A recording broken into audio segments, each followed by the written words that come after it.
I guess you're not a stranger to the foundation, to this place. Absolutely not. Yeah. Yes. I'm one of the very few privileged people to have been invited to the foundation and being able, having access to many of the people that have worked here, including the president himself. So Yes. it's a privilege that not many musicians, at least one could say. And but that relationship you have with the foundation and its program or vision of African Renaissance goes even far back. But I do want to start with when first would you say was the time you had a interaction directly with the leadership of the ANC at the highest level? First encounter. Well, my first encounter with the leadership of the African National Congress was outside, was in exile. I was not in exile, but I was traveling all over the world. I was traveling as a musician, and I met some of my colleagues who were in the arts, part of the arts community, and one of the people that I met was Brawali. Then Brawali introduced me to some of the leadership that was in exile, and I also met people like Julian Bahula. Then when I went to New York, I met some, I think at some stage, if my memory serves me well, I briefly got to be introduced to OR in London. Okay. Yeah. We did a session, the very first interview on the platform. Here, my phone, I've misplaced it somewhere. But when we watched the first episode we had with President Mbeki and his recount of the person Oliver Tambo was,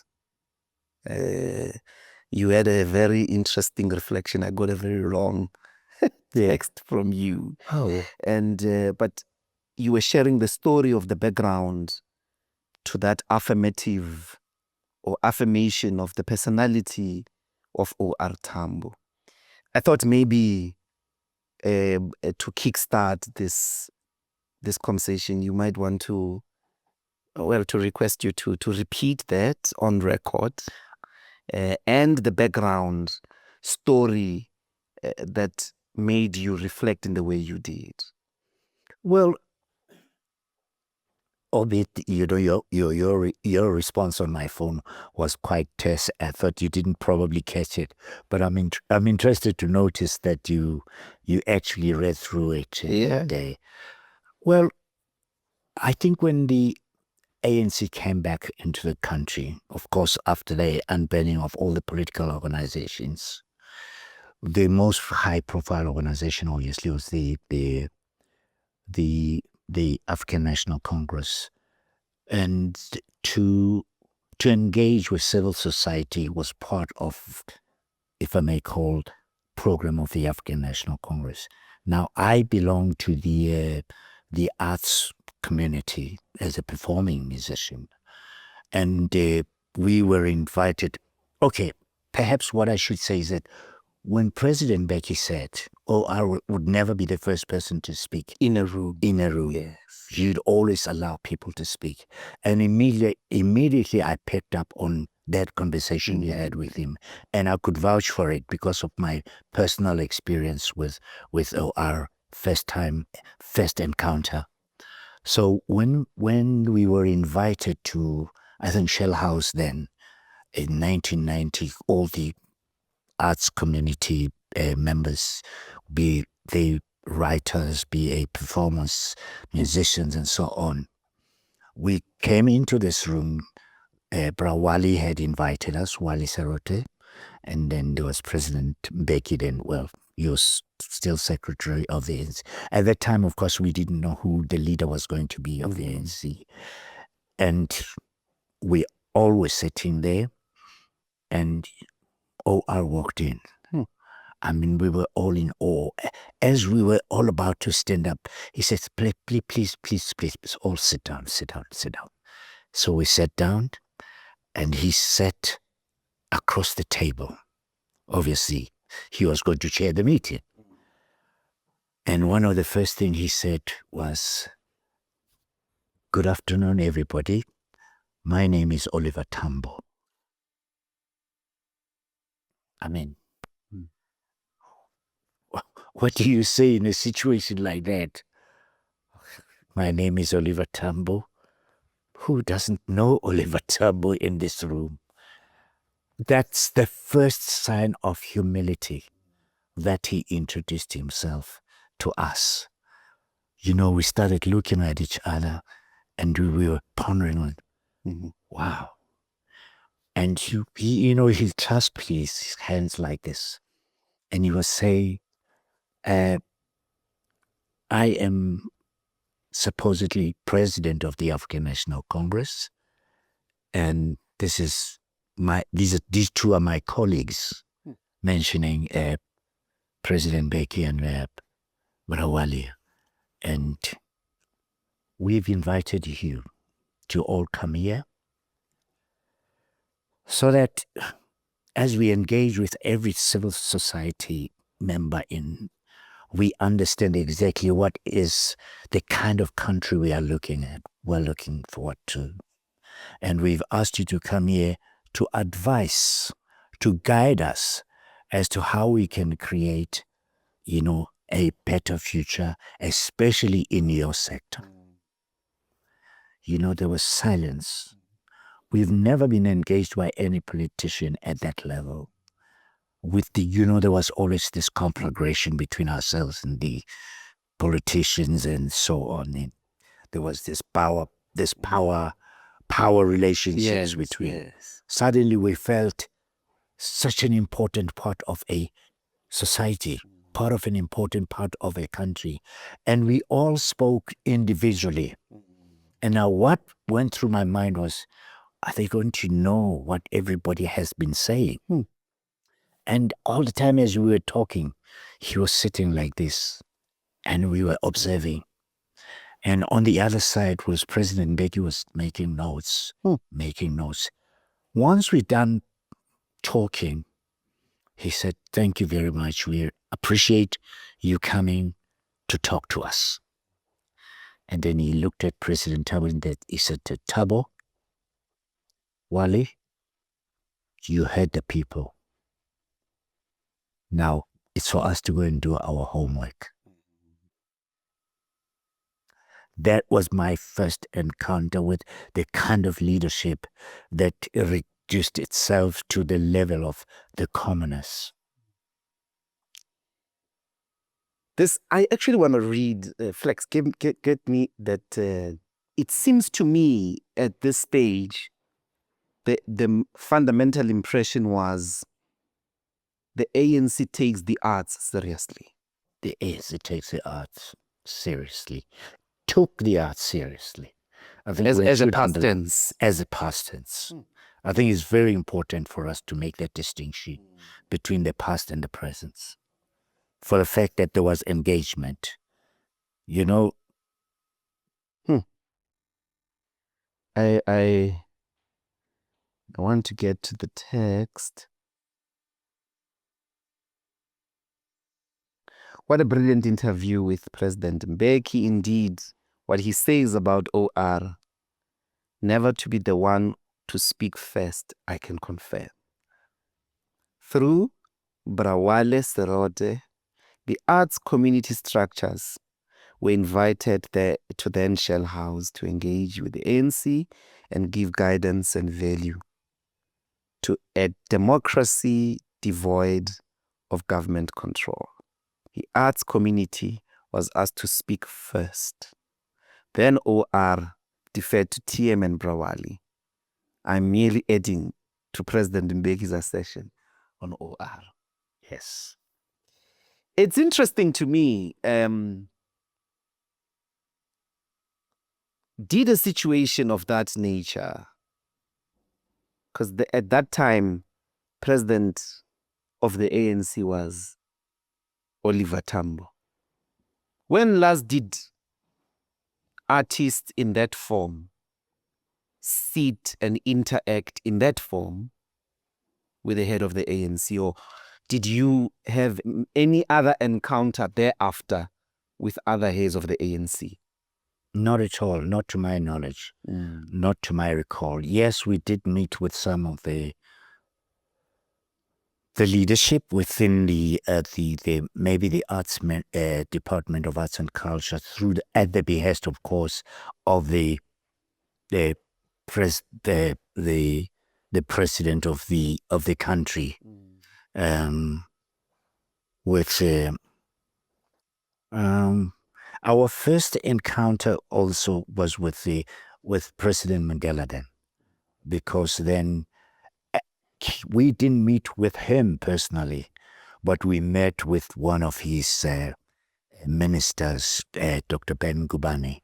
There was a music industry task team, not necessarily the arts community, but particularly, specifically, the music industry task team, to which I served as a member.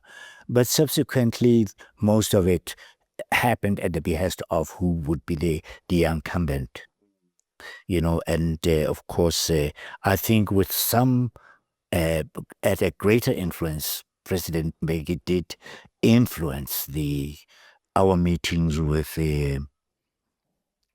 Paulo Jordan, Bridget Mabandla.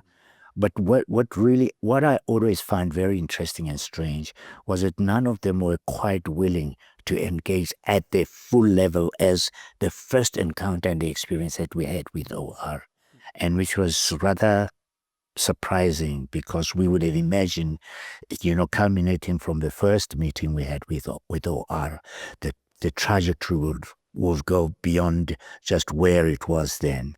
But it seemed to stay at a particular level where every minister that comes in doesn't seem to know what they should do with the arts. How do you explain that? Having said that, Dr. Njosi, and this is very personal, there is a sense of betrayal from the arts community, a big sense of betrayal. We feel we have been let down in terms of considering the role we had to play in actually profiling the role our role in terms of the struggle. We suddenly feel like the unwanted stepchild in a family.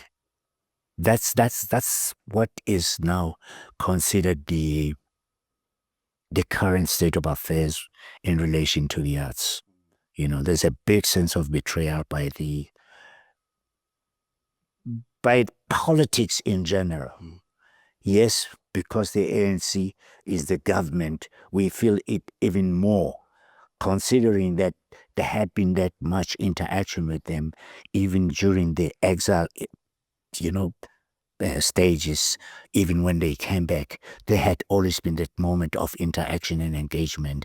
But since then, the process and the trajectory has just gone down to probably non-existent engagement with the politics.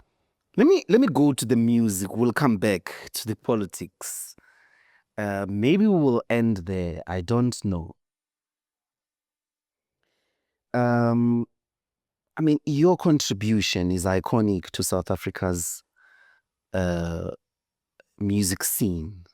Some people say even stylish. I don't know about that. But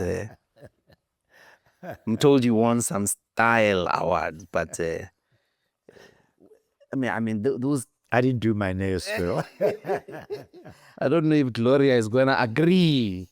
Mama Robe might not agree that she does. You would be the one that out. dresses. But the point I do want to go to about the music,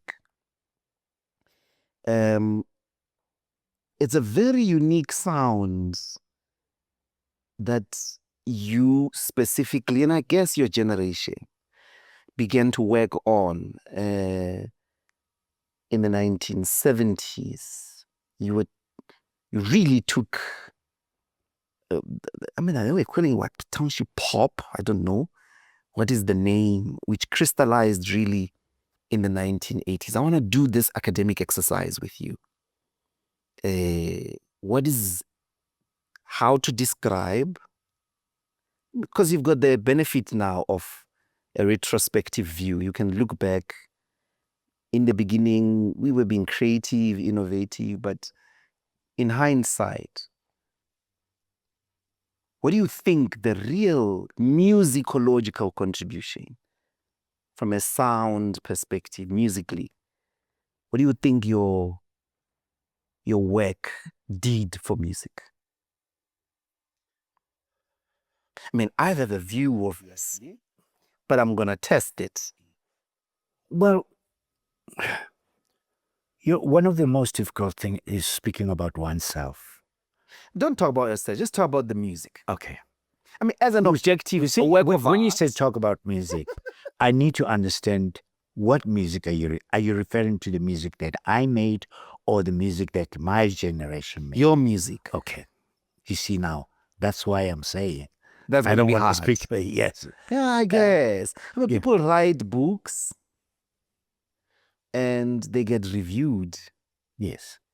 And they're like, okay, it's no longer my book, it's now out there and all of that. I get the difficulty, but I mean, if you were to characterize, let me put it differently. You think of a generation. I don't know whether I think the generation of 70s, 80s is such diverse. I mean, there's such a diverse tapestry of sounds that I don't think it's the case that we can package it all together. But specifically, when you look back and you say, within what I was doing, I can count 3 other people maybe in the beginning. What would you say you chaps invented?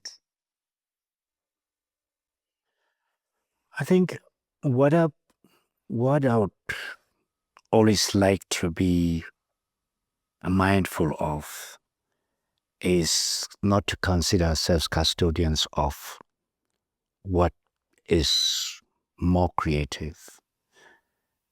Music evolves. Artists, of course, creative people, are not static. And I'd love to believe the generation that I belong to were those kind of musicians. We would have been influenced by other kinds of music. For instance, not many musicians would deny the fact that we had been influenced by what came out from the US, including jazz. If you're listening to Winston Mankunku, you'd be able to consider a John Coltrane coming through this thing. If you're going to listen to someone else, you'd consider Jimi Hendrix. You'd consider Nina Simone. But we were privileged in a way that there were certain people like Miriam Makeba. Miriam has been very central. A lot of people we have not played the role in actually ensuring, recognizing the role that Mazi played in how African music in general, and in the diaspora, was influenced by a Miriam Makeba. We have not noticed it, but it's fine. I will not come back to that.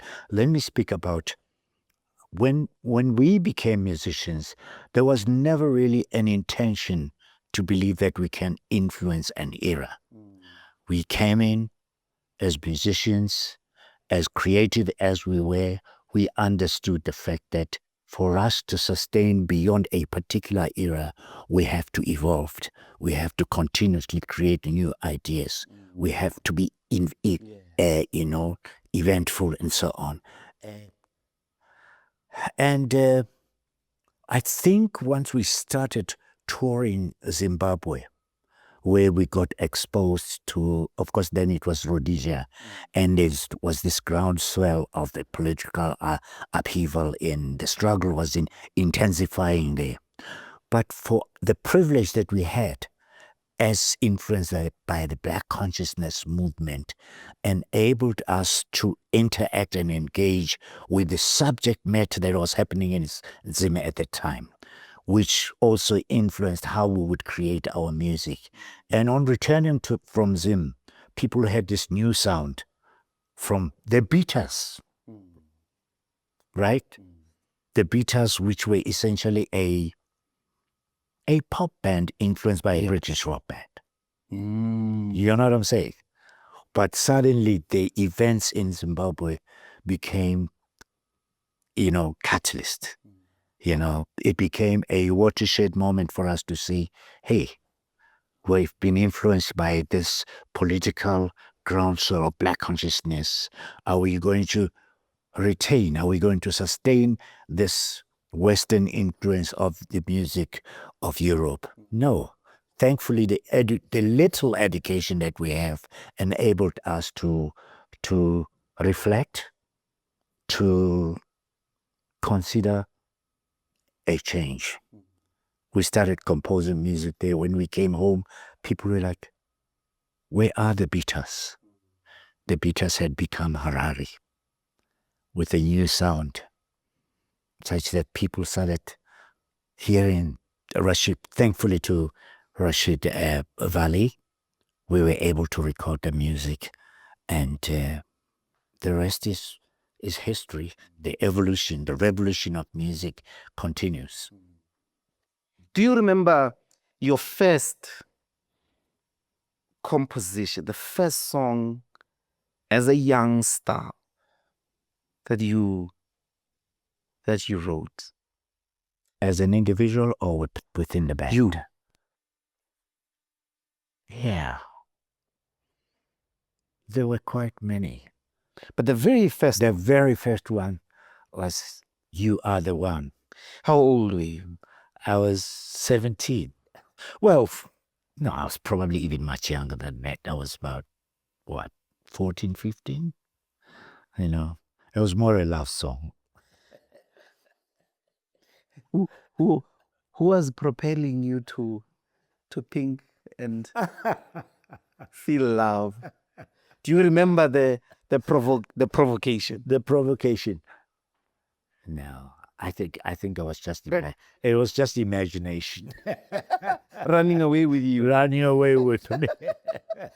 Did you record it? I did. We did record. First, yes, maybe, I did record. What genre was it? It was pop music. Pop.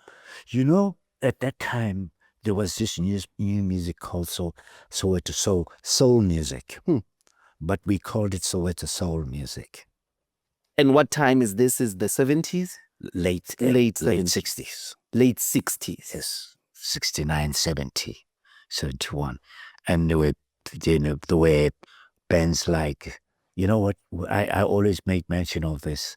What was very interesting about the era is that we called it Soweto soul music. But even bands who came from Alexander, like the Souls, who were the originators of the music itself. But then also that music was influenced by the American sound of Booker T and the MGs. You know what I'm saying? So, but we turned it and called it Soweto soul music. So the Flaming Souls from Alexander also played Soweto soul music. The Teenage Lovers from Potchefstroom, Klerksdorp played music with Rex Rabane, played this music called Soweto soul music. So Soweto was the center, the mecca of soul music. It is indeed another name for culture, Soweto. Yes. South African culture. Absolutely. And your background then to music, where and how did you come across music? Was it church? Was it home? Such that you interacted with it enough to take a decision to be at home with it? You know, Dr. Ndlozi, any person who's a musician today would be creating untruths if they say they were not influenced by what the society was offered. Music was everywhere, whether it be church, be it weddings, be it funerals, be in the streets, and the school. or in the school. There School will always assembly. be school assembly. There would be music. So as to whether a particular sector was more influential in how we became musicians would be an untruth. So for me, it was everything that was happening all the time. I mean, during Sundays and Saturdays, the drumming thing. I grew up in fact, I was born in and grew up a little, for the next 2-3 years in Shantytown. Now, Shantytown was almost like an area of it was an informal settlement, and there was a lot of intertribal activities happening out there, including music. You'd hear music from Amashangani, Batswana, Basotho, including the traditional healer music. This is where my drumming began. I see. Because every time I was this little curious kid, every time I hear the Zangoma start playing, I would run out and go and just hang out there. Such that one of the traditional healers who lived opposite my home, I remember vividly that Emmanuel would say, Mushayam, I would be so emotional, and I would take the drums and start playing on the drums, and I guess that evolved into my loving the drums. But what I'm trying to say is that the intertribal musical influences were critical. You were already in a melting cultural pot of what was happening musically. And of course, it also helped that there was radio, and radio fusion, umsakazo. There was this little box that the parents had bought, where you could also listen only to Zulu or English radio. But of course, if you had a gramophone, your parents would be buying this winding gramophone and bringing all the music from America. You'd hear people like Lemmy Special, Spose Mashiani, and the Manhattan Brothers, King's Messengers Quartet. So there was always music. You wake up in the morning to wash dishes or do anything, suddenly the radio goes on. There is the music that goes. There must have been a set of role models, one or two or maybe more, I don't know, that you were beginning to model yourself on in relation to music at this stage. Indeed. Who were they? The Manhattan Brothers were. The Manhattan Brothers were very central to probably even people like Miriam, Makeba, Caiaphas, and all those. We expect. What about we speak the harmony? We speak little of the Manhattan Brothers, but Manhattan Brothers were really, really the big deal. They were the ones that actually made many of us love what was going on through music. Before I go into a later stage, I want to press you a little bit here. I hear you're like the Manhattans. Is it specifically them as a model that convinced you could follow the path of music as a career? Not at all. Not at all. I always maintain that I became a musician by default. Okay. I became a musician by default. There was never really an intention on my part to become a musician. I'd always felt that I could be an academic, I could be a doctor, I could be a lawyer, But for some strange reason, fate can always determine one's path. So what was the accident then to which Right. and now all this is very the interesting artist? because I was at Orlando West High School. And remember, between Orlando West High School and Madibane High, which is in Diepkloof, there is Orlando High. Mm-hmm.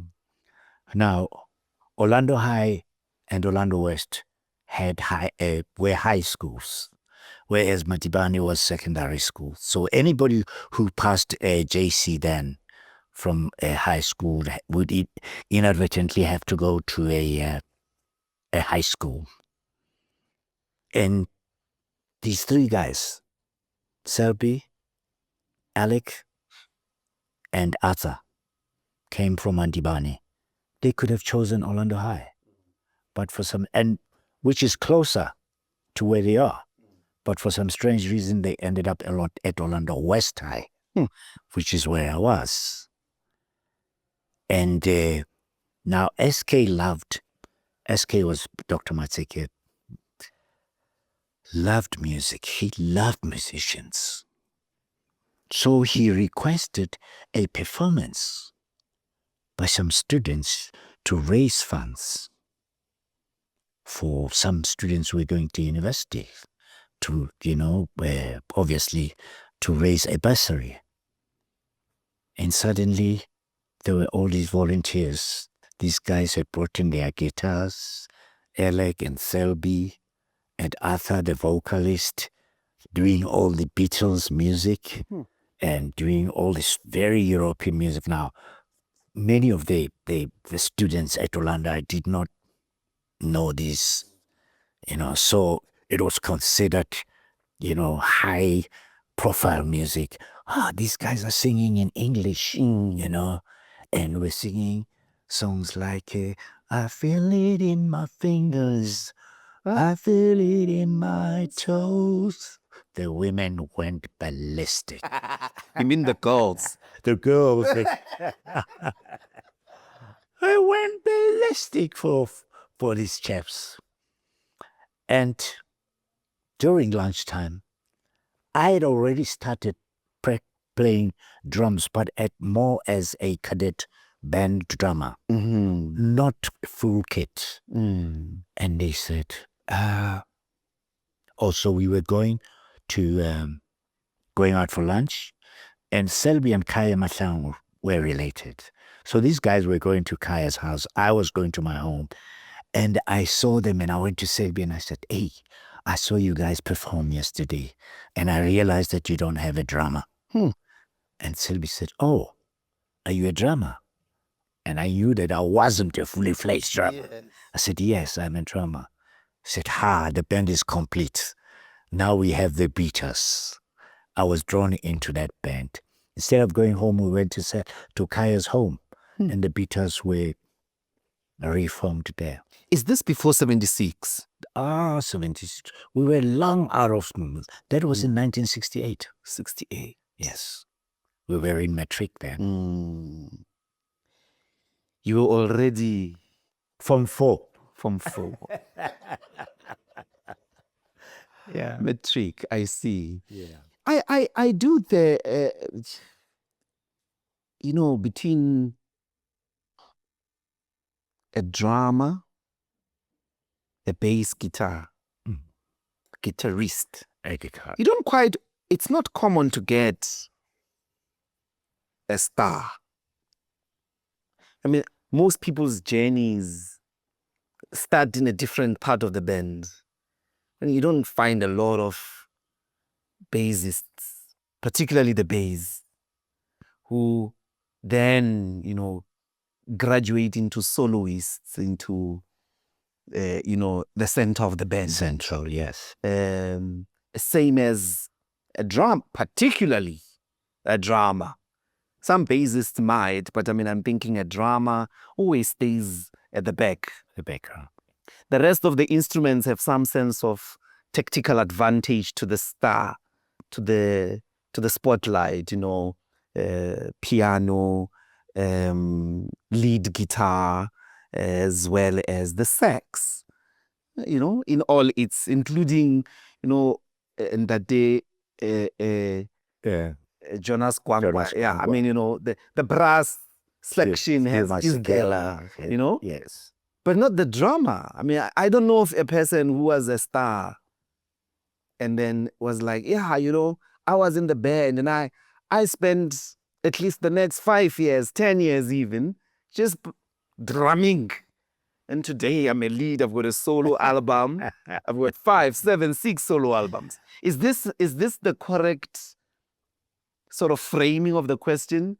How a person like you from the drums accidentally ends up with a sax. So tell me that transition from the drums to the sax. Well, let me first correct that. Most of the composers would be drummers, especially when it comes to dance music, because they're the people that start the beat. You know that Teddy Pendergrass was a drummer. Do you know that Stevie Wonder? Stevie started as a drummer. Interesting. Johnny Hathaway played drums. Phil Collins is a drummer. So a lot of people would not imagine that such musicians would be up front. As yes, we may assume a lesser role as front, yeah. But for me, it was evolution. Thankfully, I developed because we were more a collective as the Beatles. So each and every one of us was a potential lead artist. Even though we played, specific roles as individuals, but we were all potentially lead, But never did I imagine at some stage that I would be up front in there. But I think I was driven more by my curiosity. I consider myself this very curious musician. I like to hear things. I like to explore things. I always want to do things differently to many other musicians. And when someone says, no, you can't play that instrument, I said, show me how not to. I will show you how to. And that's what I do.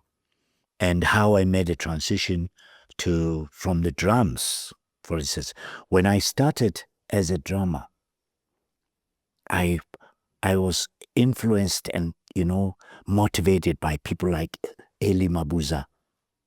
Eli was Felicia's uncle. Now he was considered South Africa's foremost drummer. And all of us wanted to play like him. So I would practice alone and, lock myself in a room and such that the name Hotstix became my, moniker. But the transition also was accidental. I started playing the piano, being a drummer, learning how to use the piano so that I'm able to compose the songs that I wanted to. But I still remained the drummer, who was able to play the piano. And piano was secondary. And every time we hear music from different influential musicians like Hubert Laws, Jethro Tull, this British musician, classical. So I would listen to classical music as well. And the flute became one of the instruments that I fell in love with. I started studying to play the flute as well. So there's the third instrument now. I still remained the drummer. I would play the flute behind the drums as my other colleagues were in the front. And of course, the band split, which was the most trying moment for me. Very, very, very. As Harari now. As Harari. We were at the verge of international success. We had been signed with a major record label with Herb Alpert, the Commodores, with Earth, Wind and Fire. We were part of that, Menu. International, with the Commodore, and with the Earth, Wind and Fire in the same studios recording Brothers Johnson. And of course, that's where we also met Brakadzi. And anyway, we had met with him in Botswana before. So when we went to the stage, we met with Brakai first. And the Harari split. I was devastated. It was almost like a marriage that breaks up when you thought you had this perfect marriage. And suddenly one day the wife says, I'm leaving. What? I'm leaving. You know, as splits go, I know splits. And I know. You know. I know a split was always coming. I mean, when it does happen, that's the thing about this big. It feels like it wasn't coming, but you see it. That no, actually, you know what? Harare was on its way there. Do you want to talk about this heartbreak? You know, I think wait for my book. I think it would be explained better in the book. I see. It's very deep. So by the time of Harare, you were still hot on the sticks. I was in the background. So in essence, you had to reinvent. I had to reinvent myself. I had to reinvent myself. You know, at some stage, I stayed for probably a year, inactive. My mind was in a state of flux. I was in a turmoil. I didn't know. I even thought, man, let me go back to school and complete matric and maybe go to university and so on. I got an invitation from Johnny, late Johnny Clegg, because their drummer had just left them. Hey, you see, even though I was a drummer, I was a band leader. You see, I was a band leader. So maybe my style of leadership was too over ambitious. Maybe I was trying to live up to a certain stage of musicianship, and I don't think that we shared the same ambition with some of my colleagues. We were quite happy to be the band that was huge, big around here. But for me, there was the world out there, And maybe in a way, I would also be pushy. I would try and push people to be something that they probably not wanting to be. And when we had to go to America, some of them said, no, Arvailwena. You know the township language. How, gents? What do you mean? No. Arvailwena, I will tamalarun. I was shattered.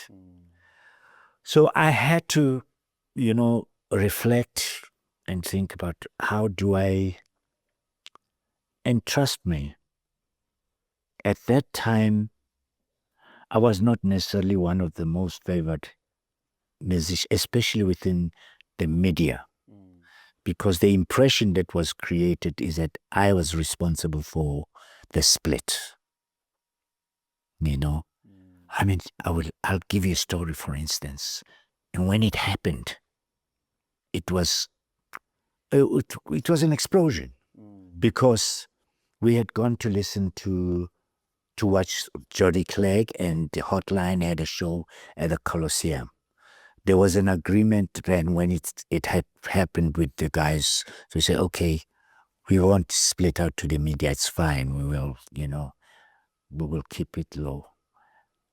Now, at that time, the newspapers came out earlier. The Sunday Times came out at about 11 in the evening. Of Saturday. Yeah, of Saturday. Yes, for Sunday. So we were at this show, and I go to the bathroom, and I hear people say, ha! A scream outside. People say, ha! Gents, Harari isplitile. You can imagine. Untrozi uhambile ku-EFF. You know how it feels. At least you knew. But for me, it was something that I heard out. I was in the bathroom. I see. And I walk out, I see people crowded on around the newspaper. They were reading the front page of the Sunday Times. Harari splits. I went into the hall and I said to my partner, I think we need to go home. I couldn't sleep. I couldn't say anything. I was even afraid to go and buy the newspaper. How long had you worked hard? 12 years. So it's a split 12, of 13 years. Well, Selby died after 10 years of us, and then I took over the next 2 years. That's when Harari just went even beyond where Selby had taken it. I had taken over the leadership. Harari just grew from, we came up with these hits left, right. I mean, we made songs that made people drown themselves. That's how big this band was, And it took me 2 to 3, 4 years, and Harari was on top of the world. And that was 15 years of, obviously, the foundation and developing and so on. And then... and how old are you at this stage? I'm in my 20s, late 20s. Late 20s, and you have to repackage. Jerry had to package myself. And yeah, I must say, the advantage I think at the time was, hey, I was a good-looking guy, I was pop star material. I see. I didn't know I had to do with the looks. But if you have the pop star material, it makes it easier to, But is it at this stage that you reach for the horn as not yet. The central? Okay, Not yet. I start composing. Of course, I was a composer with Harari. I composed most of the songs that, that obviously would see us grow as a band. But then I started making solo music. Again, I refer to fate. There was never really an intention or ever knowledge that things would turn around the way they did. I wrote a song called Set Me Free. I wrote a song called Set Me Free, but it was a love song. But for some strange reason, it tallied with the split. Set Me Free went up to #1 in the charts. It went on to sell 200,000 copies. Wow. There I was a solo artist. And then I made another recording called Rise. From Set Me Free to Rise. And Rise went to 250,000 seller. Wow. Things were just brightening up. And suddenly I get invited as a solo performer there and there. And, I hadn't really refined the performance as a solo artist.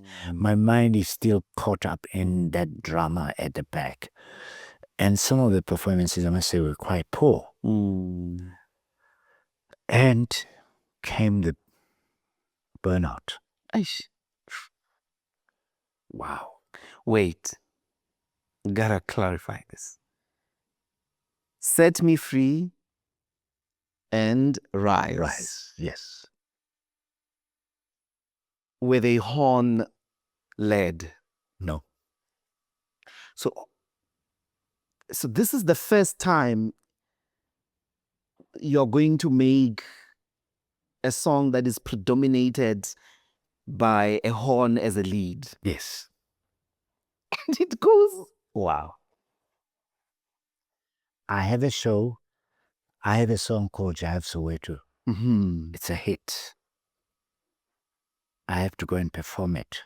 So this is before Burnout. They came out simultaneously. Together, yes. You know what was very interesting? Burnout was the big hit. But Jive Soweto was also a hit. People didn't realize that they came from the same album. I see. So people would buy Jive Soweto without realizing that Burnout was the flip side, or buy Burnout without realizing that. So they will have two were two of them in the room. in the room. But because I had to perform Jive Soweto, I hated the idea that I had to use a synthesizer. So it became necessary for me to either find a horn player.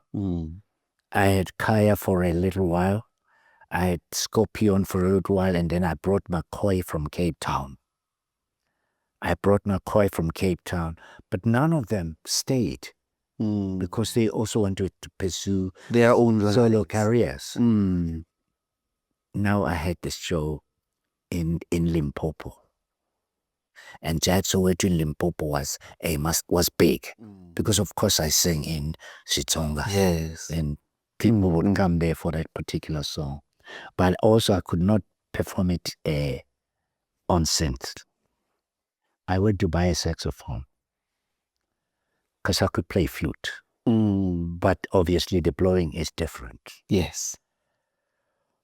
I practiced the whole night. Just Jive Soweto. I had to practice Jive Soweto the whole night so that I'm able to perform it the way it is.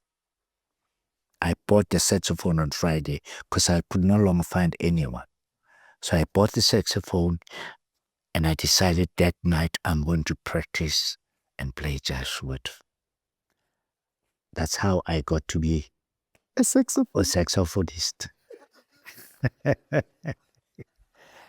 And you know what was very interesting about this? You are such a product of accidents. You know, you could say fates, accidents. And I go on stage and I start playing. And in my mind, no, I can play. But remember, there are people who can hear better. Of course. I can see the sound engineer. I think he was from America also. He was looking at me, and as I was playing, he was doing this.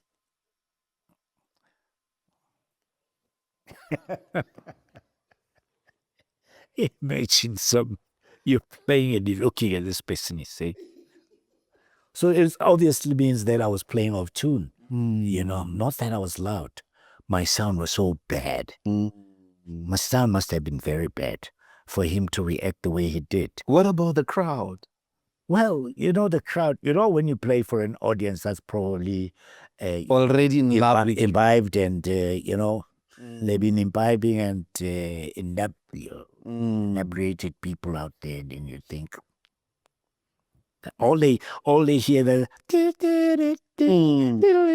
that's what they want to hear. So, but it was the sound engineer that made me decide, okay, I'm going back, I'm going to practice this thing until I know how to play it better. Did you play a Burnout? Oh, but Burnout was, thankfully Burnout did not have horns. Yeah. It was a vocal track. Yes. So I played Burnout. No, I mean the same night. Yes. Yeah, so I'm So imagining you are busy with... Yes.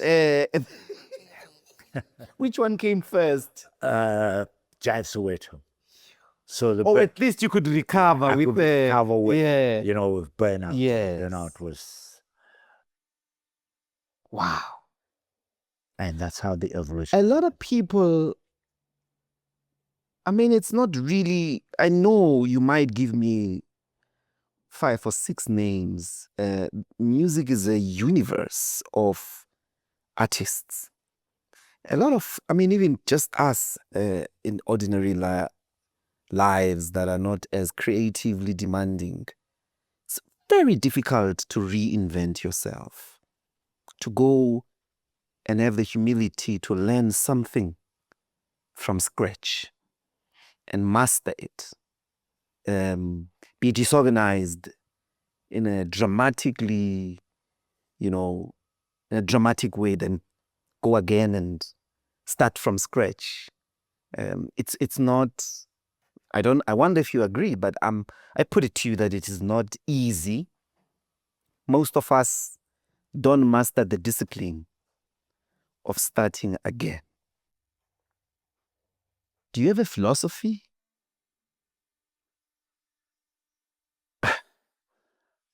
I wish I could say I do, but perhaps I should say that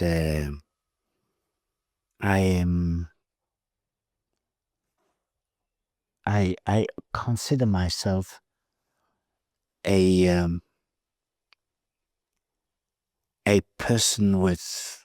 I'm a very ambitious person. I always believe it can be done, as long as it's man created. Especially in a field in which one practices. I am a musician. I can hear, I can feel, I can dance, and those are the three central parts of how one creates music. Once you can hear it, then you can transport that into whatever particular instrument you choose to engage with. And I think that's what motivated and inspired me to say, well, if I can sing it, I can reproduce it in another instrument. Which of your works caught Miriam Makeba's attention? Yeah. I mean, where they take a decision that you're violent one. Igephi bafethu ngoba makhrodmani labantu. Well, I was recording my album overseas, but I think it was more about the discipline rather than really the musicianship that Miriam loved about me, and the fact that she saw me work. I worked hard. Were you recording in the same studio? She was not recording. She lived in Brussels. And when I got signed with Virgin Records, they made me go and record in Brussels, record the album Chant of the Machi. And we heard that she's there. And she would come and visit us at the studio. She says, Pantona Basekai. Yeah. She'd bring food, every day. She would sit there with us while we record. And then she just loved the way I was always doing. And then she says to me, why don't you write a song that I can sing on your album? I said, what?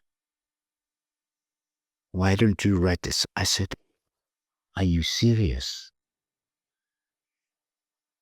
She said, yes, I'd love to sing on your album. That night I thought to myself, what am I going to write? And I used to train, I used to run every morning or swim. But this morning, Ubuhlangana phi ne-swimming pool eSoweto, yazi mara. No, Soweto. If you really want to be bougie in life, uzoyithola i-swimming pool and have habits of white people. Swimming to go where? We had a Jake at Orlando. Okay, no problem. So I wake up in the morning. I'm in the park and I'm running and I'm thinking, let me write the love song for my mother. Let me write the love song for my mother. Let me think about my relationship with my mother. And that would help me write a song. And I go into the studio. There's a big piano there. It's Steinway.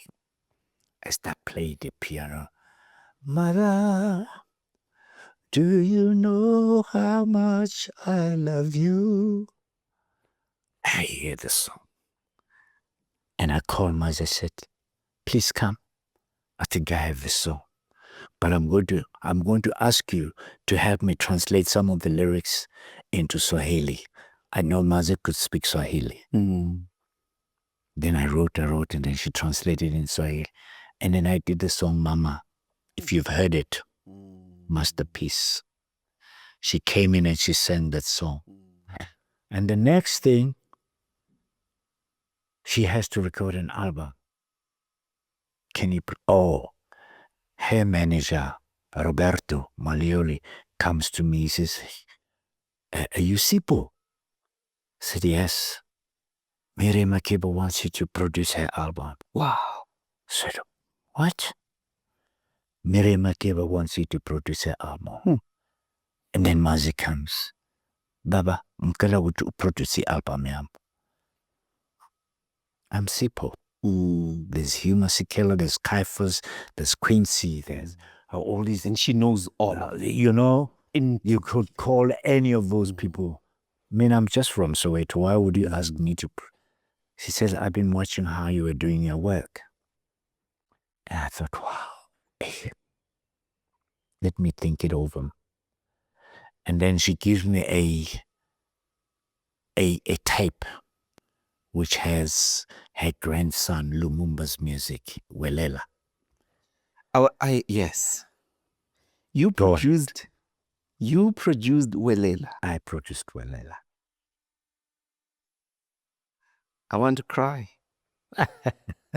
I produced Welela. But I can hear. Did you do the drum? I did everything. But I can hear it now.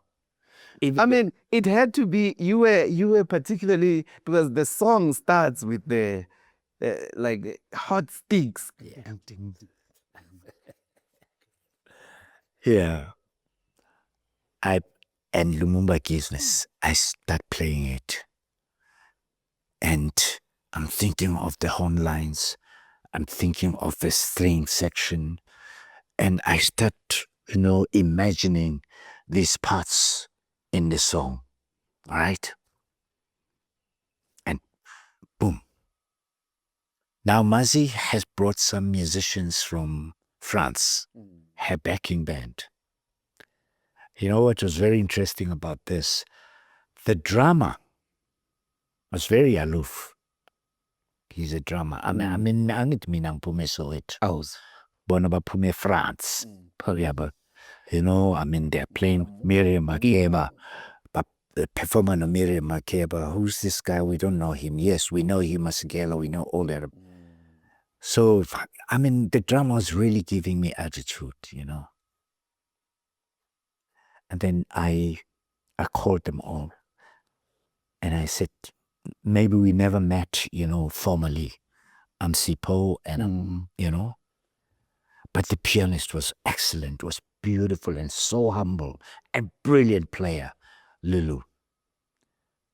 So the drummer really had an attitude.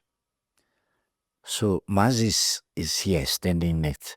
So I said, listen, Chief, perhaps you don't even know I'm actually a drummer.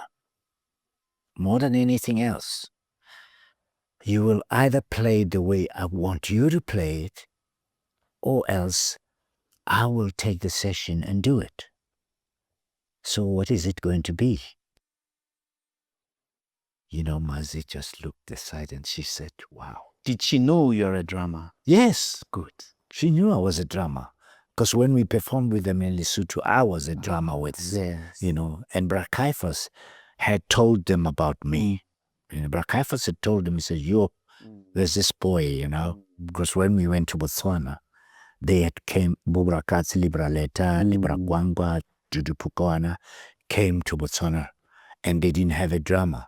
So the students, BC students, said, "I man, Brakatsi, the Huna Lintane, and we go Kasi. Uzala play kunche modern. Lala play kunche. Better concerts modern. So when I met Brakai for the first time, he says, "Hey, Mun, Rutla wa ruitsu tsameka meropa." So that board. This is Brakai fast. This is Brakai fast. We hadn't met him. We were hearing their music all the time, and we listened to everything, And then he says, no, he tells his letter for him. Aramutsamiki arrange. Artla bona horotla horoizo tsamekana. Now remember, I'm playing with Harari with the beaters there. and then out. And then they play Zazile Chabile. And then it's a 6/8 thing. But I'm a jazz drummer then, you know. They don't know that I understand these things. They left when the other drummers were Bobra, Eli, and all these things. Hey man. And he's very scholastic. Yes. And I start playing. But I even go beyond what the song sounds like. Says, wow. Yeah, no way it's a man. He says, yo, we took a mtaku. Hey mun, urutuleke kima meropaya. And brakatso it's uratu guatswana. So I get employed to play with it on the tour. You know? So Sisleta says to those guys, I'm supposed to be playing for free. Sisleta says, you must pay him. You know? You must pay him. He's not coming here to play for free. So that's how I got paid for 2 gigs. You know? Nice. Anyway, so the drumming thing, when we get to Welela, it's something that, like I say, No, but complete it. So you're confronting the drama. yes, Some French. Oh yes, Some French chef. French guy, And Mom Miriam Makeba is standing here like, you're not delivering what I'm asking for. yes. By the way, I'm a drama. Yes. So what happens from there? All the guys, they call each other to have a meeting. So I remain with Miriam. Ma says, yes, Baba. Kantu nje. Hayi bazofunda. Bazowazi umuntu ukuthi umuntu osekhaya kantu nje. Uyabona? Hayi wenze kahle waba discipline. Kakhulu yena lo we-drum. So they come back, these guys. Lulu says, you know, in his French, English, sorry man, you know, he just realized he made his mistake. And so, no, it's fine. As long as he does what we ask him to do, I don't have a problem. We're musicians. I know sometimes we have to deal with egos. People don't even know that other people can do better in what they do. And he played as instructed. I want to know when Mama's son brought the song. Yes, grandson. Lumumba, yes. Did it have the drums? No. You wrote the drums. I played a bit of it on it. Yeah, but I mean, in a way, He had a beat. It had a beat. Yeah. I get the beat. Yes. Budu, whatever. Yes. You decided that the drum was that your decision? Yes. And then, like I said, I wrote all the other parts of the world. Yeah, because the next song, I mean, before we move from Welela, it's a drum. It's like the drum is singing there. Well, it's an African instrument. And then, Aluta Continua. Where did that come? Well, you know, Aluta Continua was a song also written by Mazi's daughter. You know, Uzenzi. She wrote the song and she gave me the song. And I said, wow, can we record this one as well? Then I brought in a guitar. It didn't have a guitar. And you know what's very interesting? When I introduced the guitar, Mazi started taking this guitarist from me. He took my guitarist away from me. Says, can I take him? Yeah. Because I was making him play some fantastic lines, you know, which she liked. Da da da da do ba de ba ba ba de lu be ba ba bo be lu ba be be ba do ba. Says, wow, and that's how Aluta Continua was recorded. But also you got a chance to do something that is a staple in Miriam Makeba's sort of menu, and that's Pata Pata. But no. There's a song. It's even Sibongile, late Sibongile Khumalo recorded it. Andizafuni ukuhamba echomiza. I brought it. She didn't know that I knew the song. Now those are songs that we had when we were little. Yeah. And I went to Brussels and I started playing the song on piano for her. How? You must hear it. It's different to how it was done by everybody else. She was so thrilled. She said, yes, let's record it. Satuva. It's called Satuva. And Pata Pata. And Pata Pata, of course. Yeah, Pata Pata, of course, was motivated by Roberto. Pata Pata is a song all Europeans loved. And I had to add it onto the album. If we had to sell an album in Europe, we had to include Pata Pata. Yeah. I wanna do one more song with you, Song Journey. I suspect you know where I'm going. Wow. Thaba Bosiu. I know. Wow. That track for you is... It should be that for everyone. I hope people get the chance to listen to Thaba Bosiu. Just the music genius it is. And you and I have had this debate before, and I was trying to mobilize you that the next time somebody asks you, of everything you've ever done, which is your best work, you must say, I am more closer to Thaba Bosiu. Speak for yourself. Well, you love Mama Makeba because you're going to, drift towards, your exile and... Dr. Ndosi, like I say, music evolve. I had known someday that I will record the instrument in particular, Lesiba. Yes.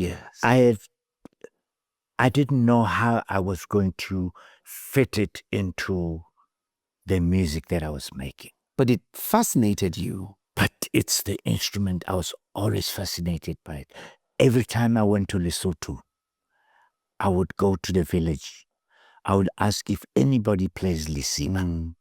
At some stage, there was a gentleman, Ntate Lebalo, Monna. Wena Lesiba hantle hobaneng o le rata tje? Ke re Ntate Lebalo ha o tsebe. Ho bohlokwa hore ha re le batho tje, ha mametse ntho tse leng tsa rona. Because in fact, at that time, I was a very conscious musician. BC played a very critical role in how it influenced our creativity. Because everywhere we traveled, everywhere we toured, every country I would be in, I would want to find an instrument central to those people. So, for instance, when I went to Malawi, every day I'll hear this drum. You could hear it miles, And I would ask people, what is this drum that that sounds different to every other drum? Then they brought in a priest.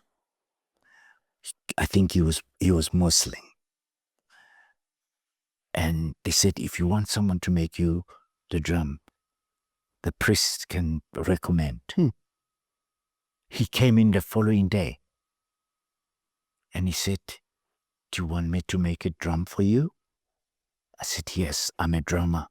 I'd love to hear the sound that I always hear here. How you know what he did? He took me around, he took me to the bush. He said, I must point a tree. I pointed at a tree. He says, that's where your drum will come from. he prayed for the tree. He prayed for the tree before he cut it. And he made me a drum from the tree. Where is it? You know, when you live in Soweto, you sometimes regret why people will never understand and appreciate certain things, the value. You know, they put it outside and the drum was damaged. I tried to use wire. Probably the fact that it was left there, I had to give it away. But Lesiba's... Yes. And then, your work with Lesiba starts and ends in Tababsiu. yes. Every time I have this affinity with the Basotho. Not only for the people they are. I've always found a sense of humanity with those people. And historically, of course, King Moshoeshoe, what was that? He represented what we should be as a people. You know? And I think the instrument in itself, for me, related that kind of person. Did you try to learn how to play? I tried. And did you master it? I did once. You know, the technique. And they said to me, Morat, tshwantse lo disa ha batla ho bapala Lesiba. Now can you imagine tshwantse ke lo disa ke lo bapala Lesiba. It means I have to spend a year. Ke disa dikgomo. Yes. And there's, with it's not just your audio. It's not just an instrument. People do not understand what instrument mean on this continent. Yes. And the religious impact these instruments have on a society, the role they play. For instance, if you listen to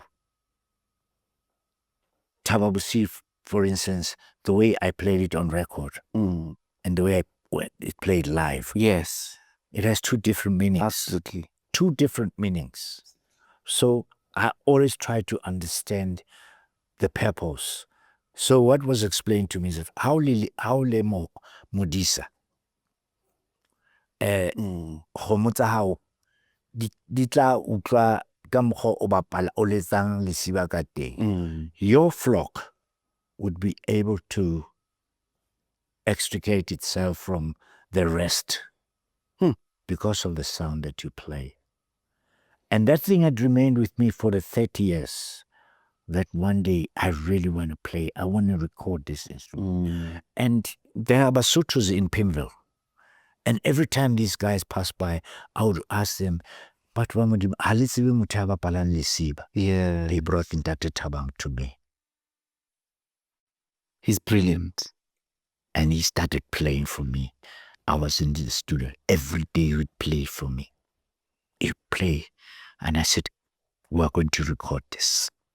I just said, Ntate Mulat, kupa ubapal. And he played, we recorded. And that's how Tababusi was created.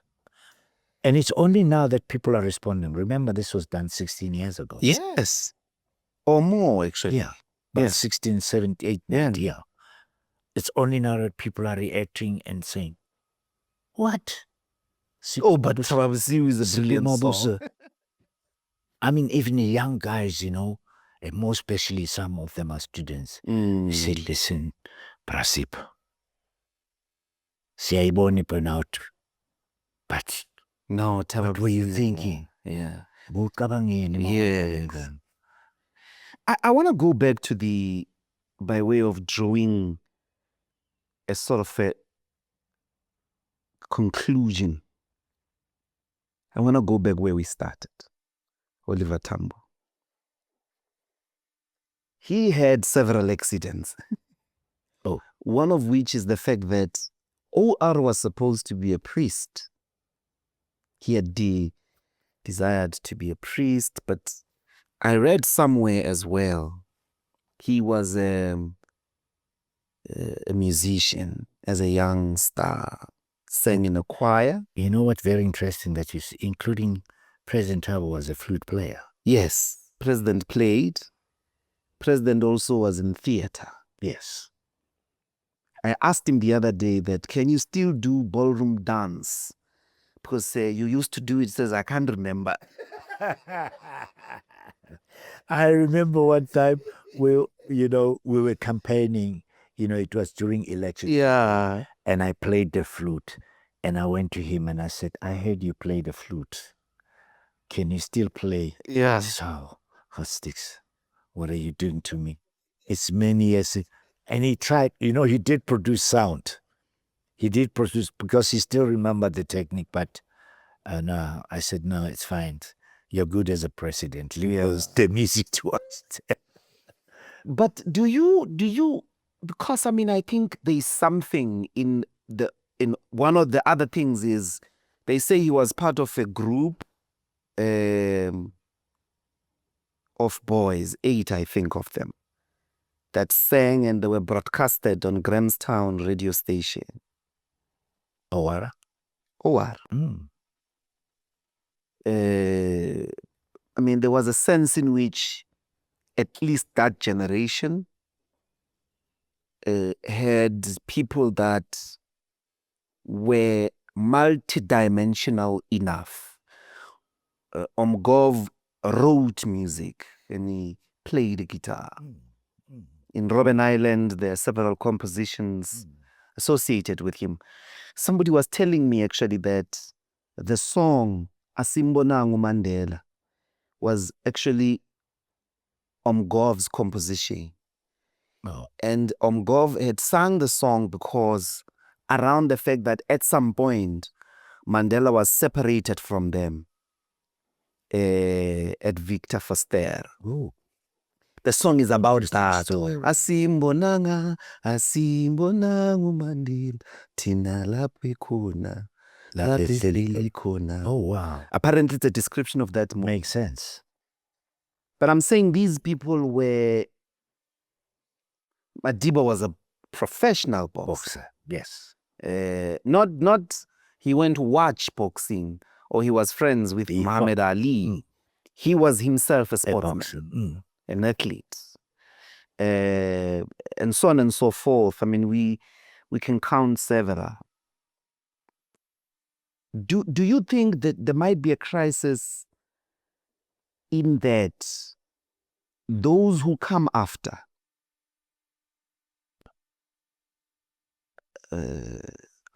him, after maybe the Youth League founders, perhaps what characterizes the crisis and their relationship with the arts is because they themselves were not artists. At one stage or the other, they never took creative culture as a way of... Maybe that's why they don't, for the last 20 years of South Africa's democracy, all we've had are ministers, as I understand, who are themselves not artists. It's a very interesting point that you're making, because we've always wondered, why is it that all the ministers, maybe barring to a limited extent Paulo Jordan, most of them, really the relationship with the arts was very minimal. Or instrumentalist. Yes. That, just, they think you are playing. They think you're playing, And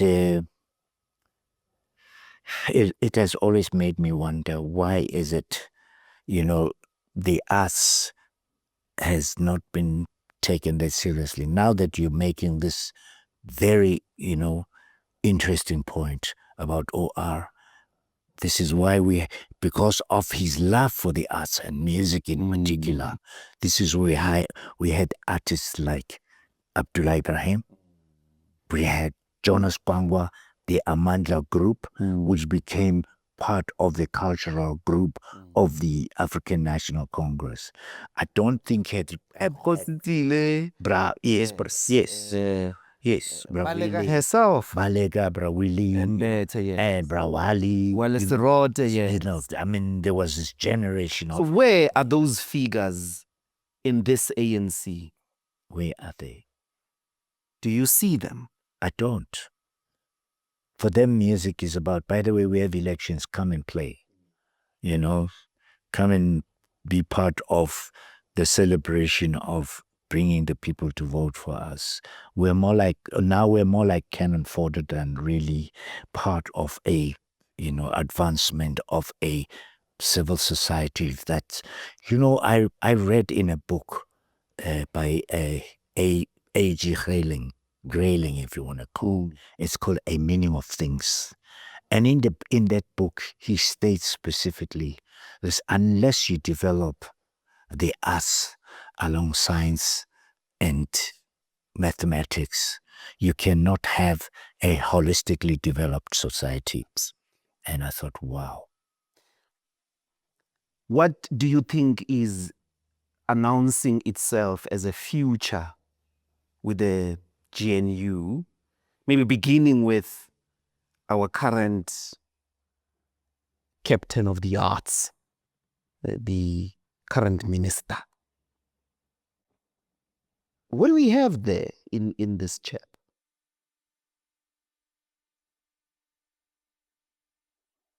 I'm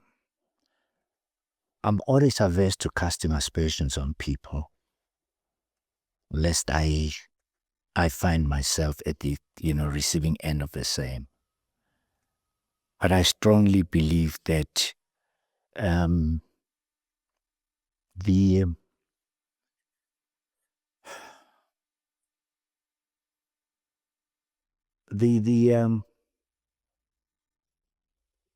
decision remains with the head. If the head itself does not believe the importance of the role, whoever you bring in there will be on the basis of what your thoughts are. Do you think, what thoughts does Ramaphosa tell us he has about the arts with the appointment of Mackenzie?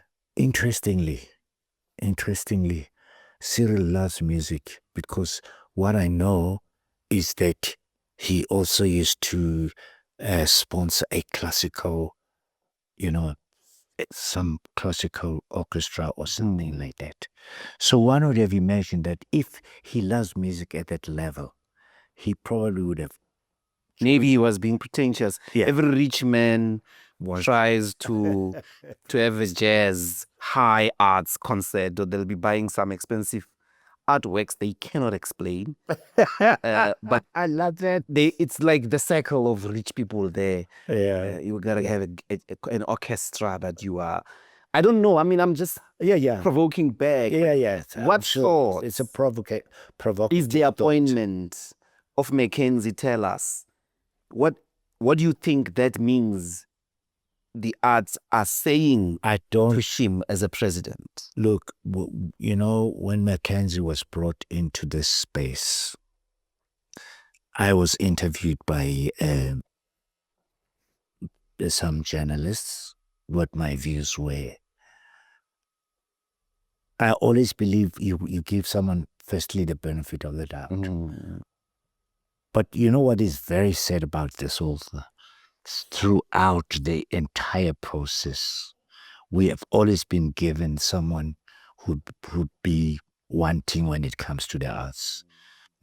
Few of them understood what the arts should, the importance of the arts and how they should impact on society to evolve into a society that's appreciative of the arts, barring, of course, TM, President Mbeki, because he himself had been a flute player in some orchestra. So he probably may have noticed that Paulo Jordan is an academic who loves music. He probably served the arts better. Do you know that I was expelled from a meeting I've never told anyone this. I was expelled from a meeting because I questioned the processes of advancing the arts within the government of the African National Congress. We were called to a meeting and I said, we're always called to these imbeciles, but never at any stage are we presented with a document that says we're taking it from here beyond. They said, well, if you don't want to be in this meeting, you must never come to meetings anymore. I was never invited further on from that. And who did? But I was comfortable, Paulo Jordan, but I was okay with that. I was not beholden to politics. Paulo Jordan expelled you. Yeah, he told me that I should not come to meetings if I'm going to question how they run the arts. And I said, well, John Carney was a witness to it, and he always reminds me that he says, we couldn't believe it. But I was okay with it, I was okay with it. The struggle for me was not about individuals. The struggle for me was, I was part of I'm child of the struggle, whether I was here or outside. So, and the struggle does not belong to individual certain people. It belongs to a people, And ever since it's almost like when you've got remnants of food that was not finished in the house. You have a choice of either saving it for the next day or you take it and dump it in the bin. That's how the arts is being treated in this country. That's not the note I want to end this. Of the younger generation, the younger South Africans, who's your favorite and most go-to artist today of the younger guys? Wow.